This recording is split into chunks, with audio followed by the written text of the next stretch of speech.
and I've worked in the automotive industry for the past 22, 23 years. And I wanted to talk to you today about the automobile. Now, in my opinion, I believe the automobile has had the single greatest impact upon America of all of the technologies that we've seen. According to R. Cohen's book, A Social History of American Technology, the past century has seen 4 amazing technologies. The first being the automobile, the second being the aircraft, the third electronics, and fourth biotechnology. However, in my opinion, it is the automobile that has single-handedly had the greatest effect upon American life.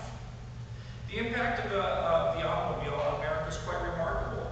The list seems endless. Population distribution has changed. Government, regulations, laws have been made. Health, leisure, language, industry, and culture.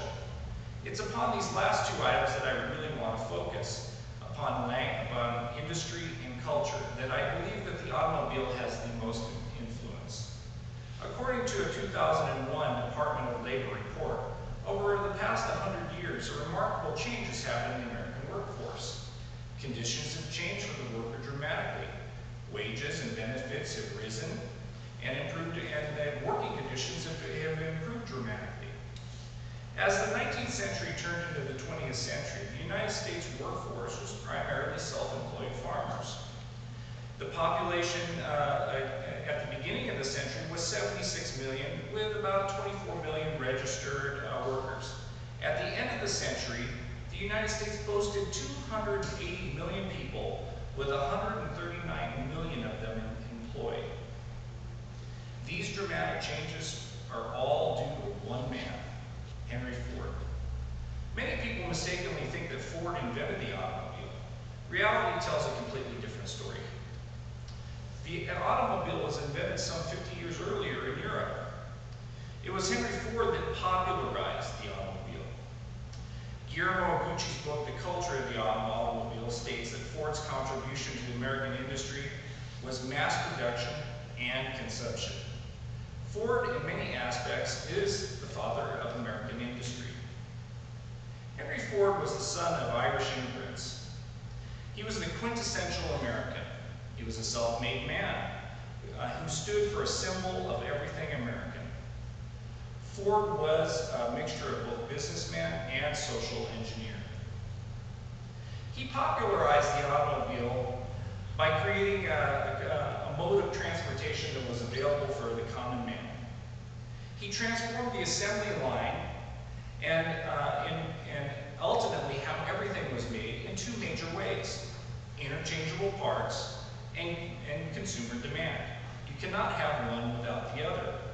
It's one thing to produce a product, but it's quite another to create a demand for it. Henry Ford is responsible for those uniquely American ideals.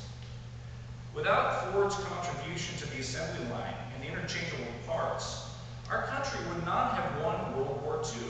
You have to remember, it was the automobile manufacturers at that time that stopped making automobiles and made tanks and military equipment at that time. If we did not have mass production and the assembly line at that time, it's quite possible that we'd all be speaking German at this time. In 1999, Fortune magazine rightly named Henry Ford Businessman of the Century. He received this prize for not only being the richest man of his time, but the man who popularized the automobile while simultaneously providing a means to get it. According to the standard catalog of American cars, 1805 to 1942, prior to Ford's dominating the auto market, there was over 1,800 automobile manufacturers here in the United States from the period 1896 to 1930. Very few survived, and only a few new ones came online after this period. However, the manufacturers that did survive were slowly brought under the wings of what we call the Big Three: Ford, General Motors, and Chrysler.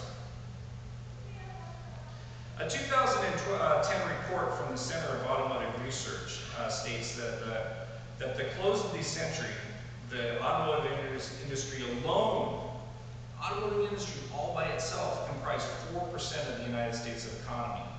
However, the automotive industry's contribution to the industry is just one small part. It is completely immeasurable what they've contributed. Now, on culture, the effect the automobile has had on it is kind of a mixed bag.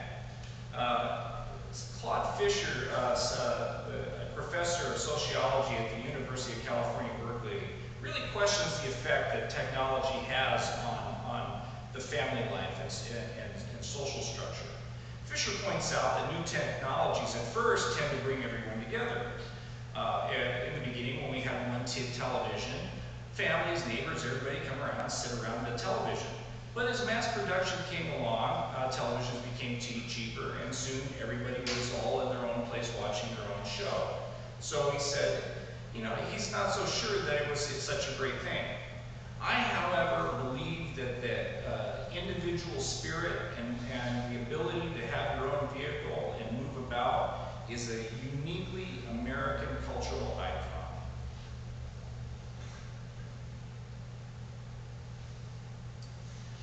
You know, when immigrants came to America, one of the things that they would often do is save all their money and go out to buy that American vehicle of their choice. They would just save every single penny. And there would be, you could literally look and see thousands of pictures of immigrants standing proudly next to their American automobile. And they would send these pictures back as a badge saying, hey, I came to America and I achieved the American dream. So having a vehicle was a status symbol and a symbol of success. The ability for the American population to simply roam around the United States demanded a couple of things. The United States had to connect itself with roads. Prior to this time, most horse travel and buggies, and it was very sporadic systems of transportation. But it awoke these sleepy southern states with long neglected roads. For the first time in history, the North and South began to meet on a large scale. Automobiles may have fomented the American individualist spirit, but it also brought the nation together as a whole. The ability for Americans to roam freely presented a few problems: where to sleep, where to eat. At the turn of the century, nearly all long-distance travel was by train, and destinations were dictated by railroads. Accommodations were either modest or often seedy houses near train stations or well-apportioned downtown hotels. Traveling salesmen and migrant workers on tight budgets would usually stay near the train station. The well-to-do would be whisked off by a horse and buggy to a nice hotel. Early car travelers didn't have a lot of money at this time, so municipalities began to build small camps around the outskirts of towns. And most camps were free and a little more than a place to park your car and go to sleep and maybe a little bathroom or stuff. But civic pride led the towns to make improvements such as drinking water, laundry facilities, covered shelters. Some even installed flush toilets. And can you imagine people moving the Dust Bowl migrants who were unfamiliar coming up and like, what the heck is this thing? You know, flush toilet. Never seen this before. This rise in travel has led to a popular cultural icon, the motor hotel. The first motel appeared in 1926 as the Milestone Motel in San Luis Obispo, California. Soon this led to a whole revolution in travel. Dining drivers soon appeared to feed these hungry masses in travel. It wasn't long before roadside food emerged. The idea of combining affordability and good food was the brainchild of Howard Johnson's, or Hojo's. They were an American icon until another idea came along: fast food. Ray Kroc was the brainchild of one of the biggest industries to spring out of the automotive culture, McDonald's. Ray Kroc wanted to build a restaurant system that would be famous for food that brought consistently high quality and uniform methods of preparation. He wanted to serve burgers, fries, and beverages that tasted the same in Alaska as they did in Alabama. Ray Kroc's vision and others like him doomed the roadside restaurant. By the roaring 50s, the automobile was an American icon, a partner to be seen with everywhere. Car clubs, racing, drive-ins were a mainstay of American life. Hollywood and television made the car an object of desire. Americans were willing participants.